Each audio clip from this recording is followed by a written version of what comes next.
Arasu and gang ಅವ್ರು ಮಾಡೋ ಒಂದು ಕ್ರೈಮಿಂದ ಅವ್ರ ಎಸ್ಕೇಪ್ ಜರ್ನಿ ಶುರುವಾಗುತ್ತೆ. ಅದರಲ್ಲಿ ದಾಸ್ಗೆ ಒಂದು ನಷ್ಟ ಆಗುತ್ತೆ, ತುಂಬ ಪರ್ಸ್ನಲ್ ನಷ್ಟ.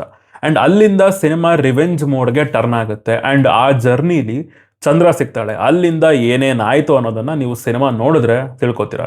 ಎಸ್, ಹಾಯ್ ಹಲೋ ನಮಸ್ಕಾರ. ನೀವು ನೋಡ್ತಾ ಇದ್ದೀರಾ ನನ್ನ ಪ್ರಕಾರ DC, a film by Arun Matheswaran, starring Lokesh Kanagaraj and Vamika Gabbi in lead roll.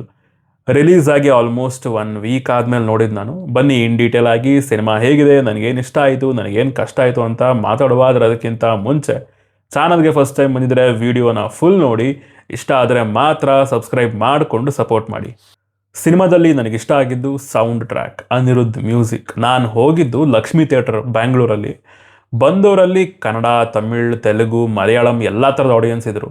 And ಅದರಲ್ಲಿ ಅನಿರುದ್ಧ್ ಮ್ಯೂಸಿಕ್ಗೆ ಅಂತಲೇ ಬಂದವರೇ ಜಾಸ್ತಿ. Almost 70 to 75% of the audience ಏನಿದ್ರು ಅವ್ರು ಬಂದಿದ್ದೇ ಅನಿ ಮ್ಯೂಸಿಕ್ಗೆ. ಒಬ್ಬ ಮ್ಯೂಸಿಕ್ ಡೈರೆಕ್ಟರ್ ಬಂದು ಆಡಿಯನ್ಸ್ನ ಥಿಯೇಟರ್ಗೆ ಕರೆಸ್ತಾ ಇದ್ದಾನೆ ಆ್ಯಂಡ್ ಕರೆಸಿ ಫುಲ್ ಎಕ್ಸ್ಪೀರಿಯನ್ಸ್ ಕೊಟ್ಟು ಕಳಿಸ್ತಾ ಇದ್ದಾನೆ. ಬಂದವರಲ್ಲಿ ಆಲ್ಮೋಸ್ಟ್ ಕಂಪ್ಲೀಟ್ ಜೆನ್ಸಿ ಕ್ರೌಡ್.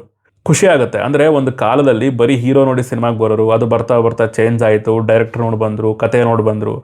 ಇವಾಗ ಟೆಕ್ನಿಷಿಯನ್ ಕೆಲಸ ನೋಡಿ ಇಷ್ಟಪಟ್ಟು ಬರ್ತಾ ಇದ್ದಾರೆ ಅಂತಂದರೆ ಈ ಟ್ರೆಂಡ್ ಇನ್ನೂ ಜಾಸ್ತಿ ಆಗಲಿ. ಅನಿರುದ್ಧ್ ಅವ್ರದ್ದು ಈ ಸಿನಿಮಾದಲ್ಲಿ one of the best work ಅಂತ ಪ್ರತಿ ಸಿನಿಮಾದಲ್ಲೂ ಹೇಳೋ ಹಾಗೆ ಕೊಡ್ತಾನೆ ಮನುಷ್ಯ. ಅಷ್ಟು ಕನ್ಸಿಸ್ಟೆಂಟಾಗಿ ಕೊಡ್ತಾ ಇದ್ದಾನೆ. ಬಟ್ ಈ ಸಿನಿಮಾದಲ್ಲಿ ಫ್ಯೂಷನ್ಗಳು ಬಿದ್ದಿವೆ. ಎವ್ರಿ 5 to 10 ಮಿನಿಟ್ಸ್ಗೆ ಮ್ಯೂಸಿಕ್ಗೆ ಕಿರ್ಚಾಡ್ತಾ ಇದ್ದಾರೆ ಜನ. ಆ ಥರ ಕೊಟ್ಟಿದ್ದಾನೆ ಮನುಷ್ಯ. ಸಾಂಗ್ಸು, ಸ್ಕೋರು ಎಲ್ಲದರಲ್ಲೂ ಚೆಚ್ಚು ಬಿಸಾಕಿದ್ದಾನೆ ಮನುಷ್ಯ. ಕ್ಲಾಸಿಕಲ್ ಮ್ಯೂಸಿಕ್ನ ಯೂಸ್ ಮಾಡ್ಕೊಂಡು ಏನು ಸಖತ್ತಾಗಿ ಎಕ್ಸ್ಪೀರಿಯನ್ಸ್ನ ಬಿಲ್ಡ್ ಮಾಡಿದ್ದಾರೆ ಅಂತಂದರೆ, ರೈಟಿಂಗಲ್ಲಿ ಸೀನ್ ಬಿದ್ದರೂ ಕೂಡ ಮ್ಯೂಸಿಕ್ ಅದನ್ನು ನೆಕ್ಸ್ಟ್ ಲೆವೆಲ್ಗೆ ಫೀಲ್ ಕೊಡೋ ಹಾಗೆ ತೊಗೊಂಡು ಹೋಗಿದ್ದಾನೆ. ಇಂಟರ್ವಲ್, ಮ್ಯಾರೇಜ್ ಬ್ಯಾಂಡ್ ನನ್ನ ಪರ್ಸ್ನಲ್ ಫೇವ್ರೇಟ್.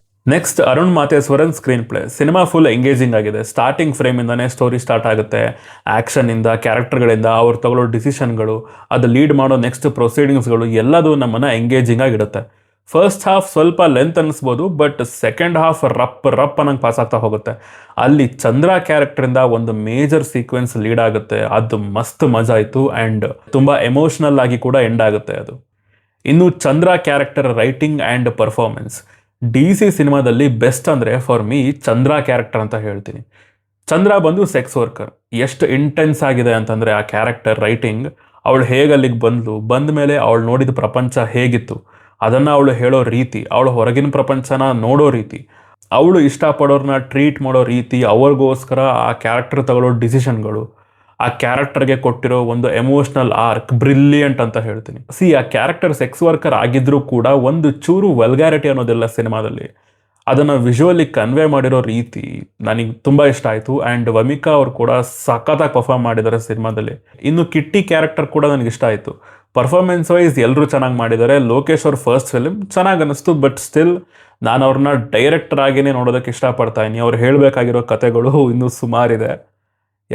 ಇನ್ನು ಸಿನಿಮಾಟೋಗ್ರಫಿ ಬ್ರಿಲಿಯಂಟ್ ಆಗಿದೆ ಅಂತ ಹೇಳ್ತೀನಿ. ಮಿರರ್ ಶಾರ್ಟ್ಸ್, ಕಾಂಪೋಸಿಷನ್ಗಳಂತೂ ನೋಡುವಾಗ ಸಖತ್ ವರ್ಕ್ ಆಯ್ತು ನನಗೆ. ಆ್ಯಂಡ್ ಕೆಲವೊಂದು ಸಿಲ್ಔಟ್ ಶಾರ್ಟ್ಸ್ಗಳಿದ್ದಾವೆ ಸಿನಿಮಾದಲ್ಲಿ. ಜನ ಥಿಯೇಟ್ರಲ್ಲಿ ಆ ಫ್ರೇಮ್ಸ್ಗಳಿಗೆ ಕಿರ್ಚಾಡ್ತವ್ರೆ. ಮ್ಯಾಡ್ ಥಿಯೇಟ್ರಿಕಲ್ ಎಕ್ಸ್ಪೀರಿಯನ್ಸ್ ಮಾತ್ರ ನನಗೆ ಸಿಕ್ಕಿದ್ದು ಸಖತ್ತಾಗಿತ್ತು. ಇನ್ನು ಹೊಡೆದಾಟ, ವಾಯ್ಲೆನ್ಸ್ ಸ್ವಲ್ಪ ಜಾಸ್ತಿನೇ ಇದೆ, ತುಂಬ ರಾ ಆಗಿದೆ. ಆ್ಯಂಡ್ ಆ ವಾಯ್ಲೆನ್ಸ್ಗೆ ಒಂದು ಪ್ರಾಪರ್ ಸೆಟ್ಟಿಂಗ್ ಇರುತ್ತೆ, ರೀಸನಿಂಗ್ ಇರುತ್ತೆ, ಅದಕ್ಕೇನೆ ಅದು ವರ್ಕ್ ಆಗಿದೆ. ಇನ್ನು ಸಿನಿಮಾದಲ್ಲಿ ನನಗೆ ಕಷ್ಟ ಆಗಿದ್ದಂತ ಬಂದರೆ ಎಮೋಷನಲ್ ಕನೆಕ್ಷನ್ ಅನ್ನೋದು ಅಷ್ಟೊಂದು ಫೀಲ್ ಆಗಲ್ಲ ತುಂಬ ಕ್ಯಾರೆಕ್ಟರ್ಗಳಿಗೆ. ದೇವದಾಸ್ ಆ್ಯಂಡ್ ಅವರ ಅಪ್ಪನ ಮಧ್ಯೆ ಇರೋ ಎಮೋಷನ್ ಸರಿಯಾಗಿ ಲ್ಯಾಂಡ್ ಆಗಲಿಲ್ಲ ನನಗೆ. ಪಾರ್ವತಿ ಆ್ಯಂಡ್ ದೇವದಾಸ್ ಸೀನ್ಸ್ಗಳು ಇನ್ನೂ ಬೆಟರ್ ಇದ್ದಿದ್ರೆ ಆ ಎಮೋಷ್ನಲ್ ರೇಜ್ ಅನ್ನೋದು ಇನ್ನೂ ಸ್ಟ್ರಾಂಗ್ ಆಗಿ ವರ್ಕ್ ಆಗ್ತಾ ಇತ್ತು ಅಂತ ಅನ್ನಿಸ್ತು ನನಗೆ. ಮೇನ್ ಕ್ಯಾರೆಕ್ಟರ್ದು ಕೆಲವೊಂದು ರಿಪೀಟೆಡ್ ಆ್ಯಕ್ಷನ್ ಇವೆ. ಅಂದರೆ ತಗೊಳ್ಳೋ ಡಿಸಿಷನ್ಗಳಲ್ಲಿ ಗುರು ಆಲ್ರೆಡಿ ಅದರಿಂದ ಹೊಡೆಸ್ಕೊಂಡಿದ್ಯಾ ಅದೇ ಥರ ಮಾಡಿ, ಮತ್ತೆ ಅದೇ ಥರ ಮಾಡ್ತಾ ಇದೆಯಲ್ಲ ಅಂತ ಅನಿಸುತ್ತೆ. ಆ್ಯಂಡ್ ಸ್ವಲ್ಪ ತೋರಿಸಿದ ಥರ ಫೀಲ್ ಕೊಡುತ್ತೆ. ಆವಾಗ ಇವುಗಳು ಬೆಟರ್ ಇರ್ಬೋದಿತ್ತು ಅಂತ ಹೇಳ್ತೀನಿ. ಸ್ಟೋರಿ ವೈಸ್ ಇದೇನು ಹೊಸದನ್ನು ಆಫರ್ ಮಾಡೋದಿಲ್ಲ. ಯೂಶ್ವಲ್ ತಮಿಳ್ ಸಿನಿಮಾಗಳಲ್ಲಿ ನೋಡೋ ಥರನೇ ಇರುತ್ತೆ. ಬಟ್ ಪ್ರೆಸೆಂಟೇಷನ್, ಪ್ಯಾಕಿಂಗ್ ತುಂಬ ಚೆನ್ನಾಗಿದೆ. ಓವರಾಲ್ ಆಗಿ ಹೇಳಬೇಕು ಅಂತಂದರೆ ಇದೊಂದು ಒಳ್ಳೆ ಎಂಗೇಜಿಂಗ್ ಆ್ಯಕ್ಷನ್ ಡ್ರಾಮಾ ಅಂತ ಹೇಳ್ತೀನಿ. ಮ್ಯೂಸಿಕ್ ಕೊಡೋ ಥಿಯೇಟ್ರಿಕಲ್ ಎಕ್ಸ್ಪೀರಿಯನ್ಸ್ಗಾದರೂ ಒಮ್ಮೆ ಥಿಯೇಟ್ರಲ್ಲಿ ನೋಡಬೇಕು ಅಂತ ಅನಿಸೋ ಸಿನಿಮಾ ಅಂತೀನಿ. ಇದಿಷ್ಟು ನನಗೆ ಹೇಳಬೇಕು ಅನಿಸಿದ ವಿಚಾರಗಳು. ಅನಿರುದ್ಧನ ತುಂಬ ಪ್ರೈಸ್ ಮಾಡ್ತಾ ಇದ್ದೀನಿ ಅಂತ ಅನ್ಕೋಬೇಡಿ. ಎಲ್ಲರೂ ಮಾಡ್ತಾ ಇದ್ದಾರೆ. ಬಿಕಾಸ್ ಎಲ್ರಿಗೂ ಆ ಥರ ಎಕ್ಸ್ಪೀರಿಯನ್ಸ್ನ ಮನುಷ್ಯ ಮ್ಯೂಸಿಕ್ಕಿಂದ ಕೊಡ್ತಾ ಇದ್ದಾನೆ. ಇದಿಷ್ಟು ನನಗೆ ಹೇಳಬೇಕು ಅನಿಸಿದ ವಿಚಾರಗಳು. ನಿಮಗೆ ಏನಾದರೂ ಹೇಳಬೇಕು ಅಂತ ಅನಿಸಿದರೆ ಈ ಸಿನಿಮಾ ಬಗ್ಗೆ ಕೆಳಗಡೆ ಕಮೆಂಟ್ಸಲ್ಲಿ ತಿಳಿಸಿ ಅಂತ ಹೇಳ್ತಾ ಸಿಗೋಣ ಮುಂದಿನ ವಿಡಿಯೋದಲ್ಲಿ. ಬಾಯ್.